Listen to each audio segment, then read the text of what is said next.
如果我告诉你，你的人生其实只是一个滑手机的瞬间，你会不会觉得太夸张？但有一位活了120岁的人写下一首诗说，我们一生的年日是70岁，若是强壮可到80岁。而且他还说，像一声叹息，这个人不是普通人，他是带领以色列出埃及的领袖摩西。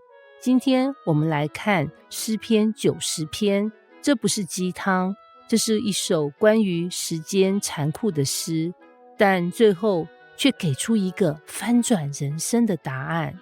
摩西一开口就很不一样，主啊，你世世代代做我们的居所。注意这句话，他没有说我们住在房子里，他说神就是我们的居所。然后他继续说，从亘古到永远，你是神。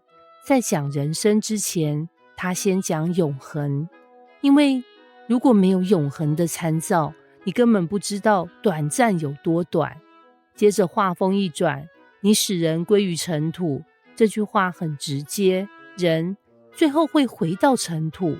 摩西用几个比喻形容人生，像一叶，像清晨的草，早上发芽，晚上枯干。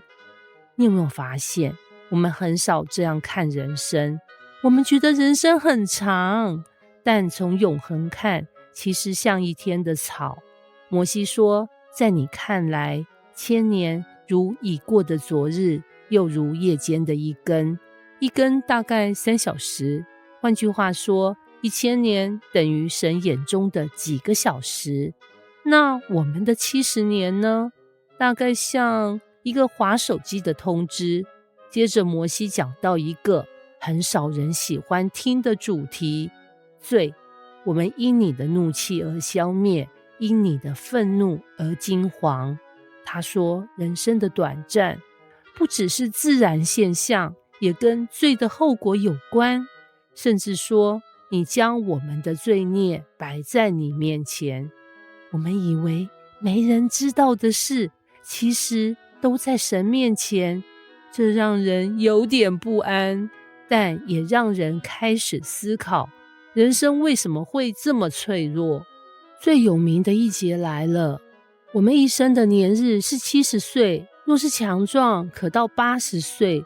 但重点不是数字，重点是后面那句，但其中所经夸的不过是劳苦愁烦，转眼成空，我们便如飞而去。你有没有发现，很多人努力一辈子，最后回头看好像很忙，但不一定很有意义。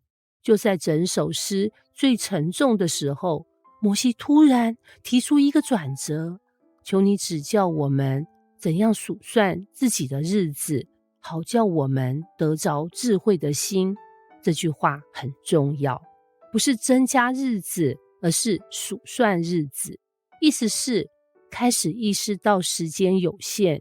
当你真的知道时间有限，你会开始重新排序人生。摩西开始祷告，耶和华啊，我们要等到几时呢？求你转回。然后说，求你使我们早早饱得你的慈爱。注意这个转变，从怒气到慈爱，从消灭到满足。真正能对抗时间虚空的，不是成功，而是神的爱。摩西说，求你照着你使我们受苦的日子和我们遭难的年岁，叫我们喜乐。这句话很震撼，他不是说不要苦难，他是说让苦难也能转成喜乐。这是一种更深沉的盼望。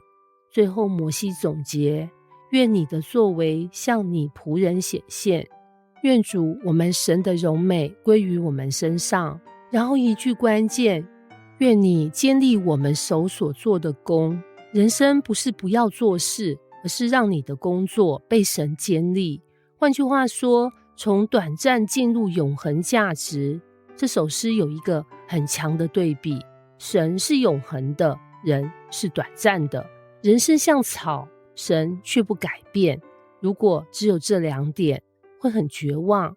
但摩西给出第3点，神的慈爱可以进入我们的短暂，这就是翻转。我们活在一个很忙的时代，每天滑手机、工作、追进度，但很少停下来问，我在用时间还是在被时间用？诗篇90篇像一面镜子，它不是让你焦虑，而是让你清醒。摩西活了120年，看过奴役、旷野、神迹，最后他写下这首诗，像一个老人对年轻人的提醒。人生很短，短到像一声叹息，但如果神的慈爱进来，短暂可以变成永恒。所以问题不是你活多久，而是你活的是什么。